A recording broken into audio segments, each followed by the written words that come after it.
নমস্কাৰ, মই আপিয়াল ৰহমান আৰু স্বাগতম জনাইছোঁ ইউটিউব চেনেললৈ। আজি আমি পঢ়িম ক্লাছ 9ৰ মেথছৰ অনুশীলনী 13.4ৰ আমি যোৱা ভিডিঅ'ত 5 নম্বৰলৈকে কৰিছোঁ। আজি আমি 6ৰ পৰা কৰিম। 6 নম্বৰ প্ৰশ্নটো আমাক কি কৈছে যে এটা গোলকৰ পৃষ্ঠকালি 154 সেন্টিমিটাৰ স্কয়াৰ হ'লে ইয়াৰ ব্যাসাৰ্ধ নিৰ্ণয় কৰা। গতিকে সেন্টিমিটাৰ স্কয়াৰ মানে বৰ্গ সেন্টিমিটাৰ বুজাইছে কিন্তু, ঠিক আছে। গতিকে আমাক জাষ্ট ইয়াৰ ব্যাসাৰ্ধটো ওলাব কৈছে। গতিকে আমি গোলকৰ পৃষ্ঠকালি ফৰ্মুলা বহাই দিলে আমাৰ ব্যাসাৰ্ধ ইয়াৰ পৰা ওলাই পৰিব, মানে আৰ ওলাব কৈছে। সো আমাক যিখিনি দিয়া আছে সেইখিনি লিখি ল'ম। যে দিয়া আছে আমাক পৃষ্ঠকালি দিয়া আছে, সেইকাৰণে আমি লিখিম যে দিয়া আছে যে গোলকৰ পৃষ্ঠকালি গোলকৰ পৃষ্ঠকালি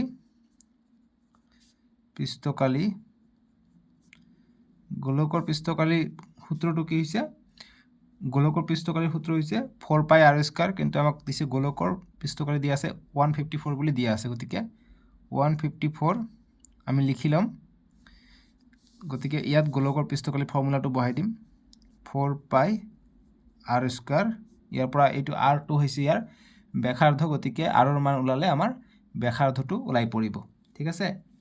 গতিকে 4 পাই R square is equal to 154 দিব লাগিব। এতিয়া আৰ স্কয়াৰ আমি এইফালে ৰাখি দিম, বাকীকেইটা এইফালে লৈ আনো, ঠিক আছে। মানে আমাক সোঁফালে লৈ আহিব লাগিব, যিহেতু আমাক আৰৰ মান লাগে, ব্যাসাৰ্ধ লাগে। গতিকে 154 এইটো এইফালে পূৰণ হৈ আছে, এইফালে আহিলে হৰণ হ'ব। গতিকে 4 পাইটো হৰণত হ'ব, অৰ্থাৎ তলত হ'ব, ঠিক আছে। এতিয়া R square is equal to 154 তলত হৈছে 4, পাইৰ মান হৈছে 22/7। এতিয়া ইয়াত যেহেতু ভাগ এটা হৈছে, এতিয়া আমি সলাই লওঁ। গতিকে আমাৰ সুবিধা মতে কৰি লওঁ তাৰমানে। গতিকে কটাকুটি যদি আগত যায় কটাকুটি কৰিবা, আৰু নগ'লে আকৌ আমি প্ৰথমত এইটো ঠিক কৰি লওঁ, ঠিক আছে। 154 ওপৰত আছে আৰু তলত আছে 4 × 22, ওপৰত আছে 22টো, 7টো তলত আছে। গতিকে পূৰণ কৰি দিলে ওপৰত যাব, অৰ্থাৎ ওপৰত উঠি আহিব। গতিকে 7টো ইয়ালৈ আহিলে, ঠিক আছে। এতিয়া কটাকুটি কৰিম, 2ৰে দিওঁ, 2 2 গুণ 4, ইয়াক কাটিলে 2 7 গুণ 14, 15 পৰা 14 গ'লে 1 যাব, ইয়াত 14 হ'ব, 2 7 গুণ 14। আকৌ কাটিব পাৰি, এইটো 11 2 গুণ 22, 7 11 77। গতিকে ওপৰত কিমান পালোঁ? 7 × 7 পালোঁ, তলত পালোঁ 2 × 2, 2 × 2। এইফালে কি আছে? এইফালে আৰ স্কয়াৰ আছে, অৰ্থাৎ ব্যাসাৰ্ধৰ মান আছে। নেক্সট আমি কি কৰিম? নেক্সট আৰৰ মান লাগে, গতিকে স্কয়াৰটো নিলিখি স্কয়াৰটো এইফালে দিলে ৰুট আহিব। গতিকে ৰুটৰ ভিতৰত 7 × 7 হ'ল বাই 2 × 2 হ'ল, ঠিক আছে। যেতিয়া ৰুটৰ ভিতৰত দুটা সংখ্যা থাকিলে আমি এটা বাহিৰত লিখিব পাৰোঁ। গতিকে আৰৰ মান পালোঁ কিমান? ৰুটৰ ভিতৰত 7 আৰু 7 আছে, গতিকে এটা 7 বাহিৰত লিখিব পাৰোঁ। আৰু ৰুটৰ ভিতৰত তলত দুটা 2 আছে, গতিকে এটা 2 আমি বাহিৰত লিখিব পাৰি, অৰ্থাৎ 7/2 পালোঁ। এতিয়া এইটো ভাগ কৰি দিওঁ, 2ৰে 7ক ভাগ কৰিলে 2 3 গুণ 6, 1 থাকে 0.0, 2 5 গুণ 10, গতিকে 3.5 পালোঁ। গতিকে আৰৰ মান পালোঁ আমি 3.5 সেন্টিমিটাৰ পালোঁ। গতিকে নিৰ্ণয় আমাক কি কৈছে? ব্যাসাৰ্ধ ওলাব কৈছে। ইয়াৰ ব্যাসাৰ্ধ নিৰ্ণয় কৰা, গতিকে ব্যাসাৰ্ধ পালোঁ আমি 3.5 সেন্টিমিটাৰ। গতিকে লিখিম অতএব নিৰ্ণয় ব্যাসাৰ্ধ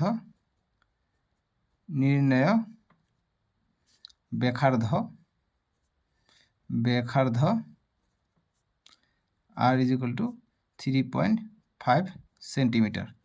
বাস এইটোৱে আমাৰ সলিউশন, বুজি পালা? এতিয়া 7 নম্বৰ প্ৰশ্ন দিছে যে চন্দ্ৰৰ ব্যাস পৃথিৱীৰ ব্যাসৰ প্ৰায় 1/4, দুটাৰে পৃষ্ঠকালিৰ অনুপাত ওলোৱা। গতিকে পৃষ্ঠকালিৰ অনুপাত ওলাব কৈছে। যিটো চন্দ্ৰৰ ব্যাস আছে পৃথিৱীৰ 1/4 সেইটো কৈছে 1/4, ঠিক আছে। গতিকে আমি প্ৰথমত পৃথিৱীৰ ব্যাস ধৰি লওঁ, তাৰপিছত চন্দ্ৰৰ ব্যাস ধৰি লৈ আমি ইয়াৰ অনুপাত ওলাব পাৰিম। গতিকে আমি লিখি লওঁ যে ধৰা হ'ল প্ৰথমত পৃথিৱীৰ ব্যাস ধৰি লওঁ, পৃথিৱীটো ডাঙৰ যিহেতু, গতিকে পৃথিৱীৰ ব্যাস ইজ ইকুৱেল টু কিমান? গতিকে ব্যাস ডিৰে বুজোৱা হয়, গতিকে আমি ডি বুলি লিখি লওঁ। গতিকে ইয়াৰ পৰা ব্যাসাৰ্ধটো ওলাব পাৰিম। গতিকে অতএব ব্যাসাৰ্ধ হ'ব কিমান? ব্যাসাৰ্ধ r ইজ ইকুৱেল টু গতিকে পৃথিৱীৰ ব্যাসাৰ্ধ গতিকে এইটো কেপিটেল R বুলি লিখি লওঁ গতিকে r ইজ ইকুৱেল টু কিমান হ'ব r মানে হৈছে আধা অৰ্থাৎ d/2 হ'ব ঠিক আছে এতিয়া আমি চন্দ্ৰৰ ব্যাসটো ওলাই লওঁ আৰু এই ধৰি আছো ঠিক আছে চন্দ্ৰৰ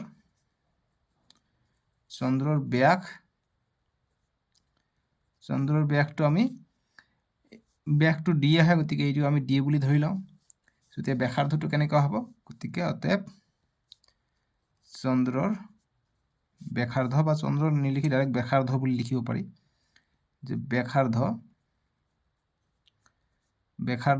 গতিকে এইটো চন্দ্ৰ এই কাৰণে স্মল r লিখি লওঁ small r is equal to d/2 হ'ব ঠিক আছে d/2 এতিয়া চাবা এনেকৈ আমি কৰি আছো কিন্তু আমাক কি কৈছে চন্দ্ৰৰ ব্যাসটো আমি d বুলি ধৰিছো কিন্তু আমাক প্ৰশ্নত কি কৈছে যে পৃথিৱীৰ ব্যাসটো চন্দ্ৰৰ ব্যাসৰ 1/4 অৰ্থাৎ পৃথিৱীৰ ব্যাস যেটো আছে তাৰ যদি চন্দ্ৰৰ ব্যাসটো এইটো হয় তেনে পৃথিৱীৰ ব্যাস কি হ'ব 1/4 এইটো সমান হ'ব অৰ্থাৎ কি হ'ব যেটো চন্দ্ৰৰ ব্যাস আছে এইটো d/4 হ'ব অৰ্থাৎ 1/4 মানে হৈছে 1/4 গতিকে d/4 লিখিব পাৰো 1/4 d মানে ব্যাসৰ 1/4 গতিকে d * 1 d এই কাৰণে d/4 বুলি লিখিলো ডাইৰেক্ট ঠিক আছে এইখিনি বুজি পালা 1/4 বুলি কৈছে গতিকে এই কাৰণে d/4 লিখিলো সো এতিয়া ব্যাসাৰ্ধ কি হ'ব d/4 আছে এইটো আকৌ ব্যাসাৰ্ধ আছে গতিকে 2 এৰে ভাগ কৰিব লাগিব গতিকে ভাগ 2 এতিয়া d/4 ভাগ 2 মানে 2 তলত এটা ভালকে লিখিলে d ওপৰত 4 আৰু 2 তলত 2 তলত আছে তলত থাকিব 4 টো তলত আছে গতিকে 4 ৰ তলত নামি আহিব গতিকে d 4 2 গুণ 8 গতিকে d/8 পালো চন্দ্ৰৰ ব্যাসাৰ্ধ ঠিক আছে এতিয়া অনুপাতটো ওলাই লম গতিকে অতএব অনুপাত হিচাপে লিখিম চন্দ্ৰৰ যেহেতু চন্দ্ৰৰ কথাটো আগত কৈছে সেইকাৰণে চন্দ্ৰটো ওপৰত লিখিম যে চন্দ্ৰৰ পৃষ্ঠকালীৰ আমাক অনুপাত ওলাব কৈছে চন্দ্ৰৰ পৃষ্ঠকালী ডিভাইডেড বাই পৃথিৱীৰ পৃষ্ঠকালী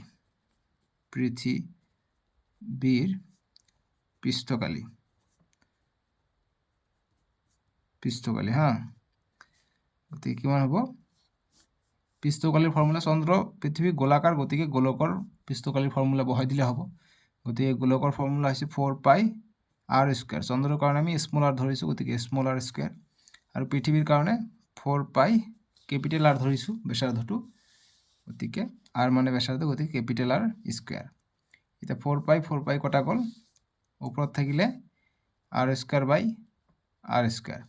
এতিয়া আমি কি কৰিম তোমালোকে চাবা এই r টো কি হৰ কাৰণে আছিল স্মল r অৰ্থাৎ স্মল r আমি ব্যাসাৰ্ধ কিমান পাইছো d/8 পাইছো গতিকে এই কাৰণে ওপৰত হ'ব কি d/8 আৰু কেপিটেল R কি পাইছো কেপিটেল R পাইছো d/2 গতিকে d/2 আমি ইয়াত লিখিম সো এতিয়া আমি d/8 আছে ইয়াত গতিকে যেহেতু স্কয়ার আছে গতিকে এটো দুবাৰ কে হ'ব সো গতিকে এনেকৈ লিখিব পাৰা d²/2² এনেকৈ লিখিব পাৰি বা এটা এনেকৈ দুবাৰকে লিখিব পাৰি d/8 তোমালোকৰ ইচ্ছা d/8 এইটো হৈছে d/2 এইটো পূৰণ হ'ব ঠিক আছে স্কয়াৰ আছে কাৰণে পূৰণ দুবাৰকে লিখিব লাগিব স্কয়াৰ নিদিয়াতকৈ তোমালোকে এনেকৈ পূৰণ কৰি লিখিবা ভাল হ'ব ঠিক আছে সেটা d/8 ইনটু d/8 এতিয়া এইটো যেহেতু তলত আছে গতিকে তলতে থাকিব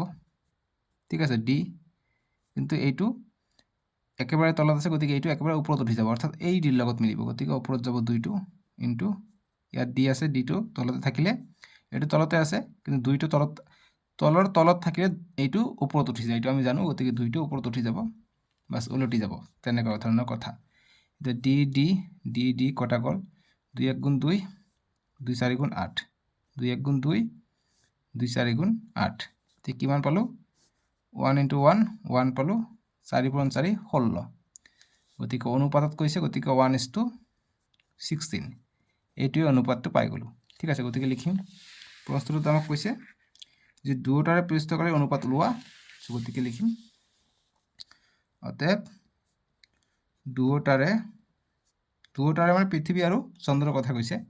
দুয়োটাৰে পৃষ্ঠকালীৰ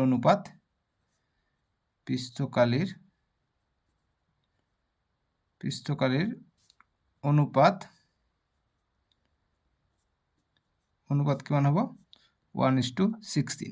বাস এইটোৱে আমাৰ সলিউশন। এনেকৈ লিখিবা হৈ যাব। বুজি পালা? ইয়াত 16 হ'ব, 16 দিবা। মই 1 উঠাই নাই, দেখাই নাই। সো 1:16 হ'ব। ঠিক আছে, 4 4 গুণ 16, 1:16, 1:16। গতিকে দুয়োটাৰে পৃষ্ঠকালীৰ অনুপাত 1:16। ঠিক আছে, ইমানখিনি লিখিবা। 8 নম্বৰ প্ৰশ্নটো দিছে, গতিকে 8 নম্বৰৰ এতিয়া আমি সলিউশন কৰিম। 8 নম্বৰ কৈছে যে এটা অৰ্ধগোলকীয় পাত্ৰ 0.25 সেন্টিমিটাৰ ডাঠ তীখাৰে তৈয়াৰী। পাত্ৰটোৰ অন্তঃব্যাসাৰ্ধ 5 সেন্টিমিটাৰ। পাত্ৰটোৰ বাহিৰ ফালৰ বক্ৰপৃষ্ঠৰ কালি নিৰ্ণয় কৰা। সো এটা পাত্ৰ দিয়া আছে, এনেকুৱা অৰ্ধ গোলকৰ টাইপৰ। ইয়াৰ যিটো ডাঠ আছে, অৰ্থাৎ ইয়াৰ যিটো থিকনেছ আছে, থিকনেছটো দিয়া আছে আমাক 0.25, আৰু ইয়াৰ অন্তঃব্যাস দিয়া আছে, অন্তঃব্যাসাৰ্ধ দিয়া আছে, মানে আধা দিয়া আছে। এইখিনি ইমানখিনি দিয়া আছে আমাক 5 সেন্টিমিটাৰ। এতিয়া বাহিৰৰ বক্ৰপৃষ্ঠকালি ওলাব কৈছে।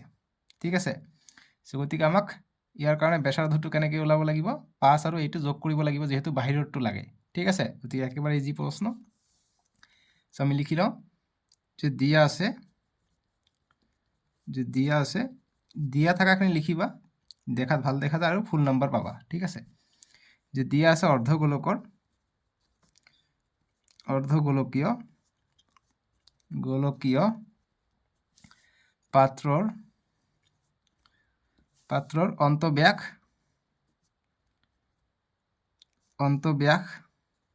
অন্তঃব্যাসাৰ্ধ দিয়া আছে, অন্তঃব্যাসাৰ্ধ = 5 সেন্টিমিটাৰ, আৰু ডাঠটো দিয়া আছে, আৰু ডাঠটো দিয়া আছে 0.25 সেন্টিমিটাৰ। এতিয়া ব্যাসাৰ্ধটো এইটো আৰু এইটো যোগ হ'ব। সো গতিকে আমি বহি ব্যাসাৰ্ধটো ওলাই লওঁ। অতএব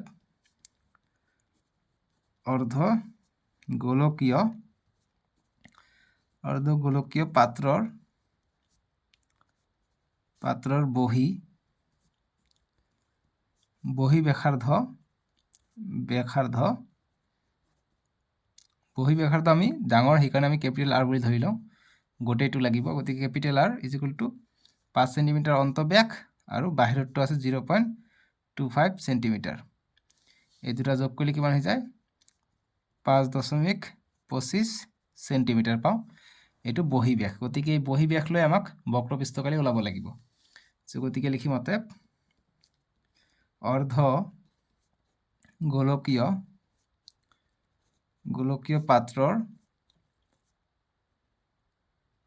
পাত্ৰৰ অন্তঃব্যাস, বহিব্যাস কৈছে নহয়, বাহিৰ ভাগৰ। সো গতিকে পাত্ৰৰ বাহিৰ ফালৰ বক্ৰপৃষ্ঠকালি, বাহিৰ ফালৰ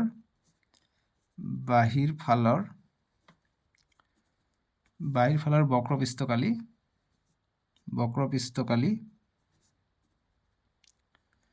সো গতিকে গোটেইটো গোলক হ'লে 4πr², যেহেতু বক্রপৃষ্ঠকালি অর্ধগোলকীয়, গতিকে অর্ধগোলকীয় হলে মনত রাখিবা 2π কি হয় r²। গতিকে বহিফালৰটো আমি কেপিটেল R বুলি ধৰি লৈছোঁ, কেপিটেল R² আমি দিলাম। এতিয়া 2πৰ মান আমি লিখিম 22/7, তাৰপিছত r পাইছোঁ আমি 5.25, 5.25 স্কোয়াৰ আছে, গতিকে দুবাৰ হ'ব 5.25। এতিয়া কটাকটি কৰিম, 7 × 7, এইটো কাটিলে 7 × 7 = 49, 52 পৰা 49 গ'লে 3 থাকে, 3 গৈ ইয়াত 35 হ'ব, 35, গতিকে 5 × 7 = 35। ইয়াত 2 ঘৰ আগত দশমিক, গতিকে 1 ঘৰ 2 ঘৰ ইয়াত হ'ব দশমিক, গতিকে 0.75। 2 আৰু 22 44, 0.75 আৰু 5.25। এতিয়া এইকেইটা পূৰণ কৰি দিলে হৈ যাব। এতিয়া দশমিকটো আমি পিছত লিখি দিম, গতিকে 525 হিচাপে লিখি লওঁ, আৰু এইফালে 75 দি পূৰণ কৰি দিওঁ। 5 × 5 = 25, 25-ৰ 5 হাত থাকে 2, 5 2 × 10 2 12, 1 থাকে, 5 5 × 25 26। এতিয়া 5 7 35 35 5 হাত থাকে 3 7 2 14 14 আর 3 17 17 7 হাত থাকে 1 5 7 35 35 আর 1 36 গতিকে 5 7 13 3 8 1 9 3 গতিকে 3975 375 পালো আৰু 44 দি পূৰণ কৰিব লাগিব এইটো আৰু এইটো পূৰণ কৰিছো এতিয়া এইটো দি পূৰণ কৰিম এতিয়া 44 দি পূৰণ কৰিলে 4 5 গুণ 20 20 শূন্য হাত থেকে 2 4 7 28 28 2 30 30 শূন্য হাত থেকে 3 4 3 গুণ 12 12 3 15 15 5 হাত থেকে 1 4 9 গুণ 36 36 1 37 37 7 হাত থাকে 3 তাৰপিছত 4 3 গুণ 12 12 আৰু 3 কিমান হৈ যায় 15 এতিয়া আকৌ 4 ৰে আছে গতিকে সেম খিনিয়ে পাম অৰ্থাৎ 0 0 5 7 5 1 আহিব 0 0 5 12 2 হাতত 1 12 1 13 হাতত 1 1 5 6 1 7 1 গতিকে 1732500 1732500 কেই ঘৰ আগত দশমিক ইয়াত 2 ঘৰ ইয়াত 2 ঘৰ 4 ঘৰ 1 2 3 4 গতিকে ইয়াত হ'ব দশমিক গতিকে ইমান সেন্টিমিটাৰ সেন্টিমিটাৰত আছে গতিকে বৰ্গ সেন্টিমিটাৰ অৰ্থাৎ স্কয়াৰ ৰাফখিনি এনেকৈ গোলকে থৈ দিবা এইটো পাহৰি নাযাবা কিন্তু গোলকে থবলৈ পাহৰি নাযাবা গতিকে এতিয়া কিমান পালো 173.25 পিছৰ শূন্যকেইটা লিখিব নালাগে ইমান বৰ্গ সেন্টিমিটাৰ হ'ব আমাৰ ফাইনেল এনসাৰটো গতিকে বক্ৰপৃষ্ঠকালি কৈছে এইখিনি হ'ব অৰ্ধগোলকীয় পাত্ৰৰ বাহিৰ ফালৰ বক্ৰপৃষ্ঠকালি হৈছে 173.25 বৰ্গ সেন্টিমিটাৰ এইটোই আমাৰ এনসাৰ বুজি পালা এতিয়া এইটো অনুশীলনীৰ অন্তিমটো প্ৰশ্ন এইটো প্ৰশ্নৰ পিছত আমি এইটো অনুশীলনীৰ কাৰণে কি ইম্পৰ্টেন্ট এমসিকিউ হ'ব পাৰে এমসিকিউ খিনি চাই লম ঠিক আছে সো তোমালোকৰ পৰীক্ষাত এমসিকিউ আহে তোমালোকে জানা ইতিমধ্যে সো আমাক কৈছে যে এটা লম্ব বৃত্তাকাৰ চুঙাৰ ভিতৰত আৰ ব্যাসাৰ্ধৰ গোলক এটা কোনোমতেহে সমাব পাৰে চিত্ৰ 13.22 এইটো চিত্ৰৰ কথা কৈছে এতিয়া তলৰ কেইটা নিৰ্ণয় কৰা এই কেইটা আমাক নিৰ্ণয় কৰিব দিছে এইটো দিছে চিত্ৰটো সো গতিকে এনেকুৱা এটা গোলক মানে কোনোমতেহে ইয়াত সমাব পাৰে ঠিক আছে কোনোমতে সমাব পাৰে মানে ইয়াৰ যেটো গোলকৰ যেটো ব্যাসাৰ্ধ হ'ব এই চুঙাৰ ব্যাসাৰ্ধৰ সমানে হৈ যাব গতিকে এইখিনি যেটো r থাকিব এই rটো এই গোলকৰ বক্ৰপৃষ্ঠকালীৰ r সমান হৈ যাব গতিকে এইটো যদি r হয় এইখিনি r হ'ব গতিকে r r 2r অৰ্থাৎ ইয়াৰ হাইটটো যদি থাকিব h = 2r আমি পাই যাম ঠিক আছে সো এতিয়া আমি যিখিনি দিয়া আছে এইখিনি লিখি লম দিয়া আছে মই কৈ থাকো যে যিখিনি দিয়া আছে এইখিনি লিখি লও তোমালোকে কিছুমানে কয় যে স্যার আমি তো দেখা নাপাও কি দিয়া আছে সো যিখিনি মান দিয়া আছে এইখিনি যে চুঙাৰ ভিতৰত ব্যাসাৰ্ধ দিয়া আছে আৰু হেতু ঠিক আছে যেনেকুৱা দিয়া আছে চুঙাৰ ব্যাসাৰ্ধ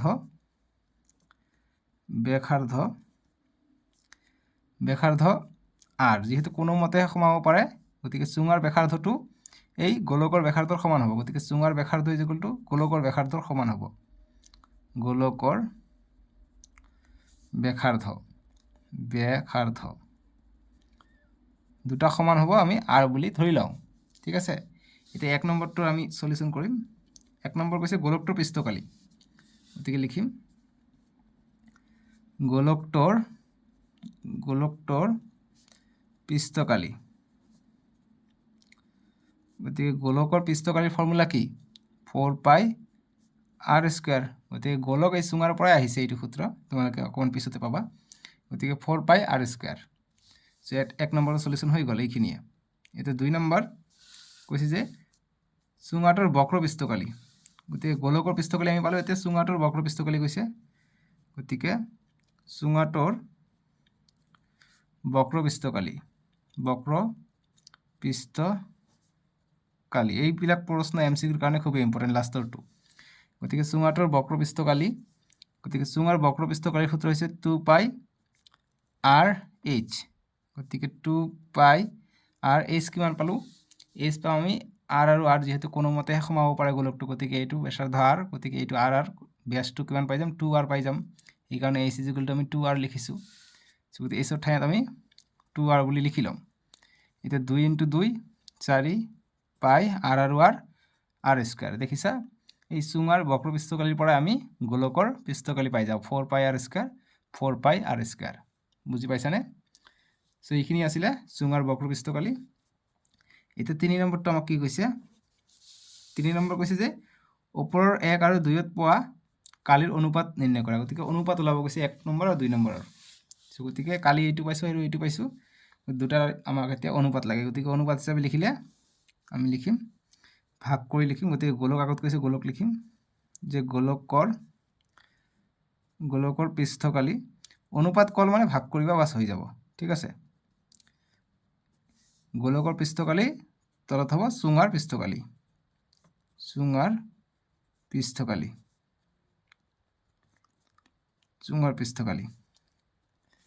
সো গতিকে গোলকৰ পৃষ্ঠকালিৰ সূত্ৰ হৈছে 4 পাই r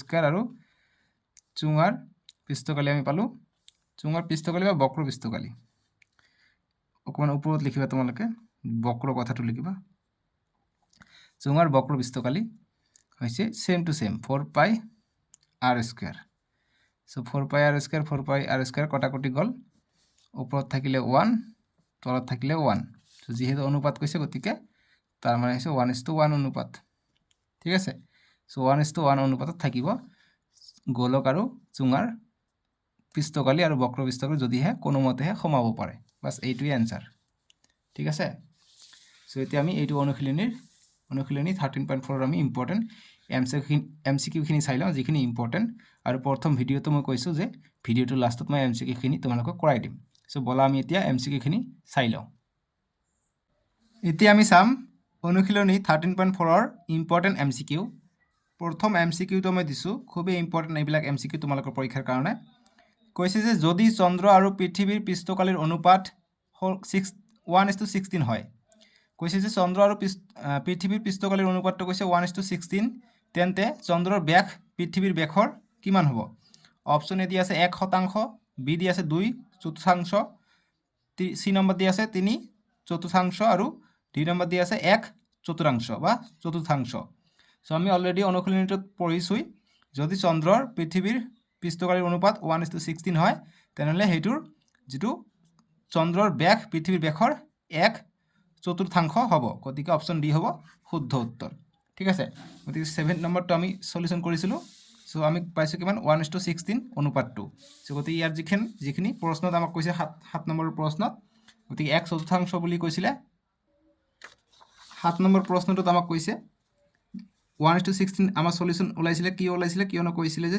চন্দ্ৰৰ ব্যাস পৃথিৱীৰ ব্যাসৰ প্ৰায় 1/4 ঠিক আছে বা চতুৰ্থাংশ এই কাৰণে আমাৰ आंसरটো হ'ব এটো কাৰণে आंसरটো হ'ব